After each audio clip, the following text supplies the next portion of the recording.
Aqui no Brasil, há uma perda de credibilidade nos negócios e na política por conta da corrupção. Mas um pesquisador brasileiro com passagem em Harvard traduziu um estudo muito importante sobre o assunto, que apresenta 7 fundamentos de combate ao problema. Eu sou Luciane Miranda e este é o São Paulo Direct da Ducascope TV.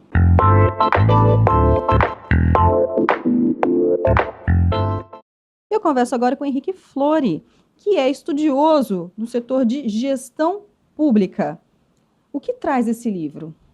Bom, Luciane, o Superando a Corrupção é um livro escrito pelo Bertrand D'Espéville, que eu conheci em 2009 em Harvard, e ele traz os fundamentos do combate à corrupção. O Bertrand, ele, desde 1950, trabalha com isso. Ele montou a Agência Anticorrupção de Hong Kong, e ele foi o responsável pela transformação de Hong Kong num dos países menos corruptos do mundo. Hong Kong pulou de um dos países mais corruptos do mundo para um dos países menos corruptos do mundo. Esse é um feito que foi conseguido por menos de 10 países em toda a história.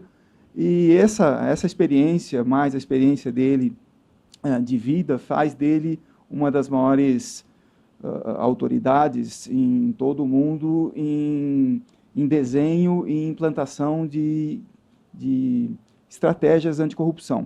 Esse é um livro que é fácil de ser lido, mas não é um livro para tolos, como eu costumo dizer. É um livro para quem quer pensar em o que fazer nos próximos 30, nos próximos 50 anos, como desenho de uma estratégia consistente de combate à corrupção. Henrique, quais são os 7 fundamentos anticorrupção? Bom, como a gente diz aqui, os 7 fundamentos são, o primeiro deles, a vontade política. Não existe nada em combate à corrupção que não comece de cima, da mais alta autoridade, para baixo, né? O segundo deles, é o que a gente já tem no Brasil, é a construção de um código de leis que realmente combata a corrupção. O terceiro deles é a montagem de uma estratégia para que essa lei realmente seja cumprida. Uma estratégia onde a aplicação da lei seja garantida, a prevenção e a educação. Eu gosto muito de citar a prevenção, porque é o que aconteceu comigo. Nada adianta os nossos congressistas terem a lei se a prevenção, se os mecanismos infralegais não forem colocados. O quarto item é uma ação coordenada. O Bertrand defende a existência de uma agência anticorrupção específica para lidar com a estratégia anticorrupção, separada das outras entidades, das outras instituições legais. O quinto item é o estabelecimento de recursos específicos. Ele defende que algo como 0,5% do PIB nacional deve ser dedicado à agência anticorrupção. O sexto item é uma estratégia específica de suporte público para que a estratégia anticorrupção exista. Então, uma estratégia de como obter o suporte da população, o suporte das instituições religiosas, etc., todas as instituições. E o último item, tão importante quanto todos os outros, é a consciência de que resistência será necessário. Todo esse trabalho vai durar talvez 30, talvez 50 anos. Então, uma estratégia de como todos esses outros 6 itens vão perdurar por não um mandato, não 2 mandatos, mas 30, talvez 50 anos. É importante notar que menos de 10 países saltaram das últimas posições para as primeiras posições entre os países, nos índices de corrupção mundial. Menos de 10 países. Mas, entre os países de dimensões continentais, como o Brasil, nunca, na história do mundo, nenhum país saltou das últimas colocações para as primeiras. Então, se o Brasil quiser algum dia saltar 20 posições no índice de corrupção, o Brasil vai ser o primeiro país a conseguir isso. Algo inédito na história do mundo.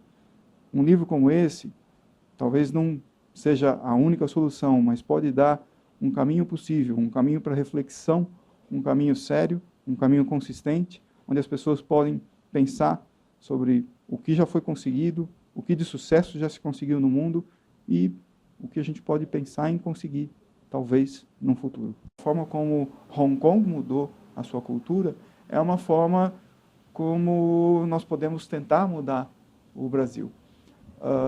Mudar a cultura de corrupção num país é difícil. Mudar a cultura de corrupção num país que tem milhares de quilômetros quadrados de extensão é um esforço hercúleo, mas é possível. Eu acredito que isso seja algo factível, eu acredito que isso esteja ao nosso alcance, mas isso realmente não é algo que vai ser feito da noite para o dia.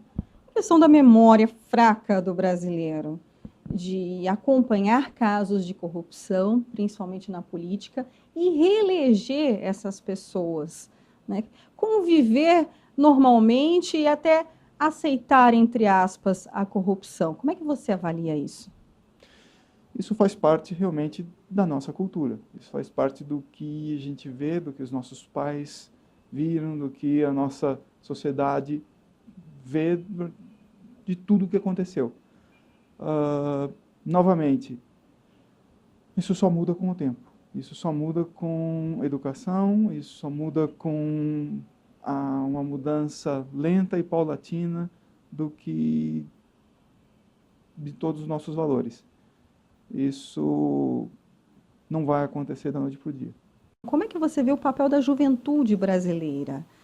A ética, a esperança de novos líderes entre esses jovens? Totalmente. Eu sempre vejo, sempre quando eu me encontro com eles, quando eu faço palestras, eu vejo surgindo novas lideranças, novas vozes, pessoas criando, pessoas se posicionando, pessoas fazendo... Claro que algumas pessoas, até por serem jovens, são mais atiradas, mas eu vejo acontecendo sempre. Quando eu visito alguns locais, inclusive, quando eu visito o ITA, eu vejo novas lideranças que são coisas que eu fico absolutamente pasmo, admirado do que pode estar acontecendo, do que está surgindo. São coisas maravilhosas. Dá para ter esperança, então? Totalmente, totalmente. O que mais existe por aí hoje é a esperança. Henrique Flori, muito obrigada pela sua participação aqui na Ducascope TV. Muito obrigado. Muito obrigado. Luciene Miranda para o São Paulo Direct, da Ducascope TV.